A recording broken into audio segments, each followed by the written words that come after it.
India versus Australia BGT का match चल रहा है।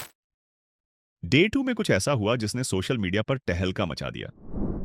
ट्रेविस हेड 140 रन की इनिंग खेल रहा था, जो कि इंडिया के लिए बहुत ही चिंता वाली बात थी, क्योंकि अगर विकेट ना आया तो ऑस्ट्रेलिया बहुत ही बड़ा टोटल बोर्ड पे लगा लेती और इंडिया को बहुत ज्यादा मुश्किल होती।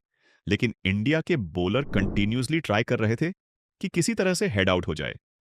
अब यहां पर और सामने आते हैं मोहम्मद सिराज। अब सबको लगता था कि जिस तरह से हेड बाकी को खेल रहा है, सिराज को भी एक बार फिर से इसी तरह खेल के उसका ओवर गुजार देगा, लेकिन नहीं, ऐसा नहीं हुआ। मोहम्मद सिराज ने यॉर्कर बोल डाली और हेड उसे समझने में फेल रहा और सीधा बोल्ड हो गया।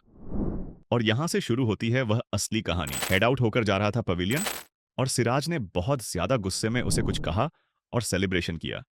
इसके बाद पूरी ऑस्ट्रेलिया की क्राउड थी उसे बू करने लगी। लेकिन उसके बाद जब स्टार्क ने अगली बॉल पर चौका मार दिया तो पूरी जो क्राउड उसे बहुत ज्यादा चीयर करने लगी। जब सिराज का ओवर खत्म हुआ तो उसको यहां पर जाना था क्राउड के पास, मतलब कि उसकी फील्ड वैसी थी। और जब वहां पर गया तो उसे ही ज्यादा कुछ अलग अलग चीज क्राउड में ऑस्ट्रेलियन फैंस कुछ बोलने लगे, जिसकी वजह से वहां से पर कप्तान ने उसको थोड़ा सा आगे बुला लिया। और जब से हेड से पूछा गया इसके बारे में तो उसने कहा कि मैंने इतना कहा था कि वेल बोल्ड। लेकिन सिराज उन्हें कुछ गलत भाषा में कहने लगा। वो मोमेंट अभी सोशल मीडिया पर वायरल चल रहा है। कुछ लोग पॉजिटिव कह रहे हैं, कुछ लोग नेगेटिव कह रहे हैं, कुछ लोग बिना मतलब का एटीट्यूड कह रहे हैं। इंडिया इस वक्त 129 रन पर 5 विकेट डाउन है और यहां पर 29 रन की अभी भी ट्रेल काटनी है। और यहां पर दिख रहा है कि ऑस्ट्रेलिया बहुत ज्यादा हावी हो रही है टीम इंडिया पर। तो क्या डे 3 में कोई चमत्कार इंडिया को बचा पाएगा?